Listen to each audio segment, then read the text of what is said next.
Finding good teammates that you can trust in Rust is so important. After sifting through all the leeches and lazy players, you might find yourself a good teammate who does their fair share of farming. If you have to med during a fight, you know this guy's got your back as well. Speaking of meds, if you run out, he always shares, regardless of how many he has left. Don't be that guy, just share your meds, man. Anyways, once you find a teammate like this, you better make sure that you're building them a great base design.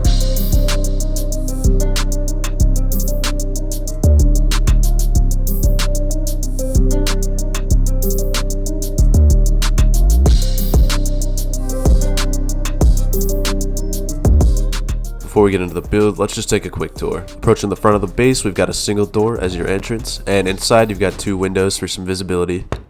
What the heck? Who could that be? This is a private island. Oh my god, it's our sponsor! Introducing Ace Defender. Ace Defender is a high-quality SRPG masterpiece, combining authentic, turn-based RPG battle with tower defense elements. The game has a traditional RPG storyline, with 40+ chapters equaling nearly 2,000 levels. Allow me to provide some context. A rebellion in the Dragon Clan threatens the balance of good and evil in the world. Our heroine, Alapita, the Silver Dragon Princess, escaped with the Creation Crystal to the human lands. There, she awoke the Creation Crystal and summoned heroes to fight evil. With your help, there's 5 hero factions: Divine, Demon, Shadow, Nature, and Light, with deep hero background stories. You start with 48 heroes, and there's 2 new heroes released every 2 weeks. You can level up, combine heroes, and equip gear to create a powerful lineup. You can play the game in 1x, 2x, or 4x gameplay modes to speed up or slow down the action. There's the Expedition or solo mode. There's also PvE game modes. You can explore dungeons and regions, engage in trials, and level up your heroes to collect rare items. You can also PvP and fight against other players within your server or across server with multiple lineups. New users who download the game with my link in the description will get 10 Royal Recruit tickets after completing levels 2 through 8. These 10 Royal Recruit tickets will guarantee that you start your journey with a rare hero. I got Undead Knight Hovid. You can use your Royal Recruit tickets in the Sky City Tavern. Use my custom link to start playing Ace Defender today and support the channel. Now back to our video. The space is perfect for an intermediate builder who's just trying to mess around with some multi-TC designs. This is the smallest way I could find to make one of these little roof bunkers with 2 TCs, so it's a perfect place to start if you're just trying to experiment. These bunkers are OP because you literally only need 25 twig to open it.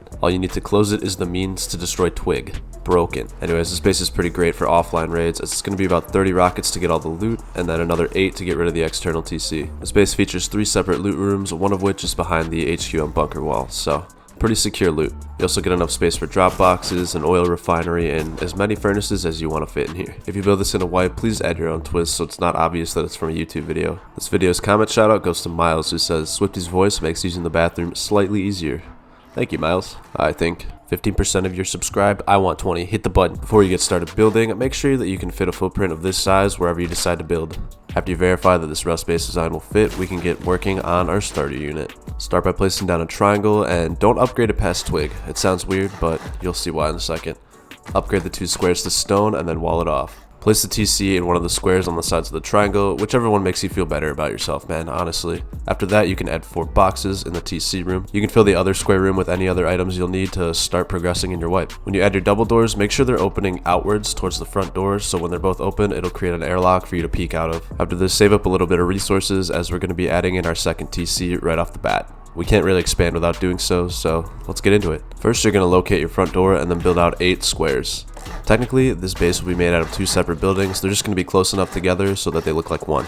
After you build out 8 squares, cap it off with 1 triangle. Demolish a few squares and then build back with triangles. In order to avoid using tools, you can demolish a few squares, then use the rest of your building privilege to demolish the triangles and just keep going back slowly. That way you won't have to waste any resources on tools destroying the foundations. Once you get to this triangle right here, demolish the square next to your front door. Then build 1 square off the triangle and then add another triangle so the tip is touching your front door. You can upgrade that foundation. After that, we can upgrade our footprint to stone so that way we can save it for later when we're ready to expand our base. You can get rid of these extra triangles for now.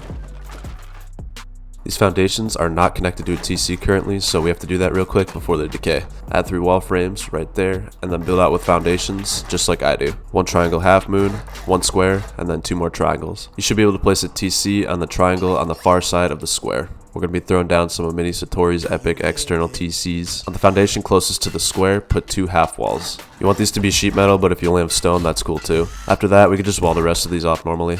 The triangle with the TC inside should be surrounded by sheet metal, and then the other triangles should just be stone. You can put stone window frames in front of the TC. Our goal basically is just to make this TC 8 rockets from all sides. 2 reinforced glass windows will do the trick.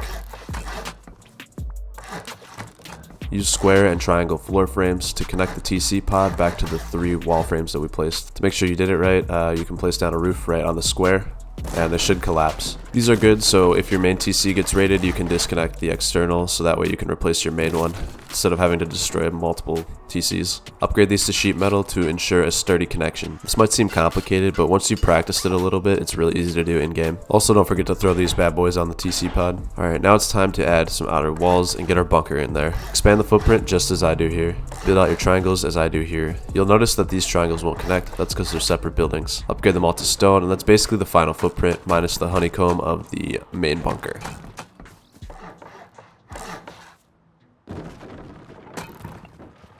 After you've gotten your foundations down, add walls as I do here to protect our front door. We're going to be soft siding out the wooden door frame that we have, so that way we can put another foundation down that'll create our bunker. Upgrade everything to stone, obviously, and then fill all the wall frames with doors so no one can just walk in. After this phase, all we have to do is finish our honeycomb and our loot rooms, and this rust base design is complete. Go inside and get rid of the twig foundation that you have. After that, you can hatchet out your front doorway. Add a foundation right here in between these 2 triangles, and then you can place a twig wall. To verify you did it right, place a roof triangle down next to your wall, and it should open up like that. Upgrade the twig wall to stone or whatever your bunker's made out of currently, and then you can place a triangle up here to cover up the gap above it. Make sure the triangle is connected to the main TC part of your building. To cover up gaps in the ceiling, you have to place wall frames and upgrade them to stone before you place the actual roof. Place the wall frames coming off your double doors in the front. After that, you can place triangle and square floors to cover up the rest of the ceiling. Again, I repeat, the frames have to go on before you put the floor tiles on, otherwise you won't be able to cover the gaps with frames. After you cover one side, go ahead and do the same thing on the other. I don't want to see any comments saying, I can't cover the gaps. If you do the frames first, you can cover the gaps. There's more gaps to cover in the front airlock, so let's do that real quick. Place a wall frame here, otherwise you won't be able to do it later. After that, look towards the front of your base and put down a floor frame. After that, look towards your bunker and then place down a floor. As you can see, we still have to cover this small gap. Add a wall right here and a wall frame right here. Look towards your external TC with a floor frame. Then look towards your bunker and place a floor.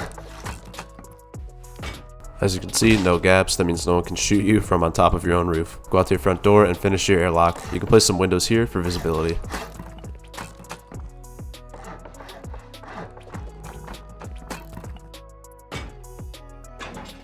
At this point, you do have a fully functional roof bunker. I would recommend getting rid of the double doors ASAP as they're pretty aids. Definitely get garage doors as soon as possible with this base. You might notice that there's still gaps on the side of your base. To cover them up, place a window frame or a wall frame with the hard side facing inward. Doing this will activate the conditional model and it'll cover up the gap. For a wall frame, if it's not covered immediately, just rotate it once and it should switch it to the right orientation, and the gaps will be covered. You can fit 3 furnaces in these side triangles, so they're not going to be useless. If you don't think you need 6 furnaces, you could put a locker in the other one or something. I don't know, dude. Make sure you place the garage door first, otherwise you'll have to destroy the locker. In the open squares, you can put literally whatever deployables will fit. I like an oil refinery in one of them, and then I just put boxes however they'll fit in the other. It really just depends on how flat of a spot you're able to build on. Make sure you place your oil refinery with the pipe facing the furnaces so you can walk on it to check them easily. If you want, you can put garage doors here as well.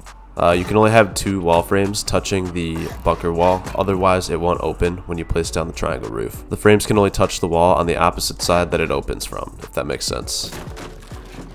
Fill these 2 empty triangles with a sheet metal loot room. You'll have 2 of these on each side separated by multiple walls and garage doors, so they'll be pretty secure.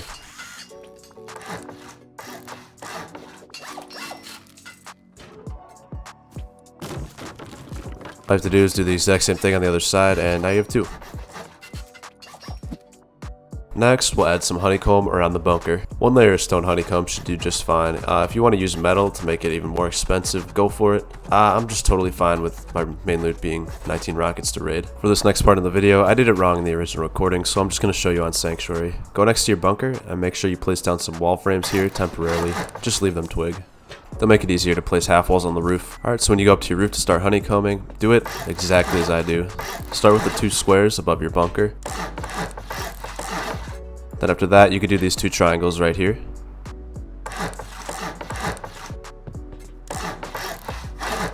And And last but not least, you can add 2 half walls on these outside squares. We don't want to give anybody gaps that they can rocket through that lead directly to the HQM bunker. If we do that, they could pretty much just splash out the stone honeycomb and the bunker at the same time, making the honeycomb completely useless. So we have to do it this way. Once you get all your walls in place, you can upgrade them to stone or metal, whichever one you decide.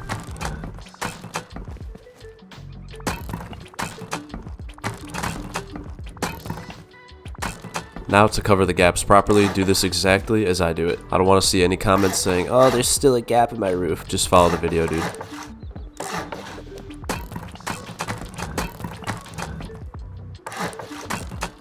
To cover these gaps, we'll just place down floor frames. It's actually that easy.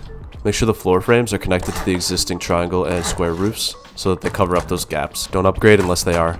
Just like we did on our other roof, we can place some square floors as well. And that's it. Now we're properly honeycombed and our bunker will cost about 19 rockets minimum to get into. These gaps here are okay because they don't lead directly to the HQM bunker. Alright, and now that we've looked at this, back to the original recording. For this instance of the bunker, you can place wall frames on the left side that connect to the wall, but if you try to place any on the right side, then the bunker will stay open, so make sure you don't upgrade any wall frames on this triangle right here. See? Just make sure you don't put any right there. When you're upgrading your bunker to HQM, you might notice that there's a small gap right here. To get rid of it, just upgrade the wall frame right here to armored as well. If the gap's not covered, it just means the wall frame's facing the wrong way, so all you have to do is rotate and the gap will cover up. Make sure to do this on both sides and your bunker is secure. The best part about this bunker is that if somebody tries to soft side the armored foundation that holds up the bunker, these wall frames will keep it up. And if somebody somehow gets in there, soft sides it out, realizes they can't afford to raid the rest of the base, you can just replace it really easily like that. The last step in this rust base design is going down to the description, hitting the link to my Twitch channel, and coming and hanging out. I'll be building this base live on stream. I'll be building it on a live server, I might add. As usual, you don't want to miss it. You just don't. Anyways, I think I've given you enough. You know how to make the bones of the base. You can put whatever you want in here, dude. I'm not going to tell you how to live your life. I wanted to bring you guys a unique rust bunker base design today, so I think I did that. I don't know. Let me know what you think down below. This bunker still doesn't make sense to you. Let me know in the comments, and I'll think about making a dedicated tutorial video about it. Anyways, that's it for me, guys. Thanks for watching, and I'll see you in the next one. Peace.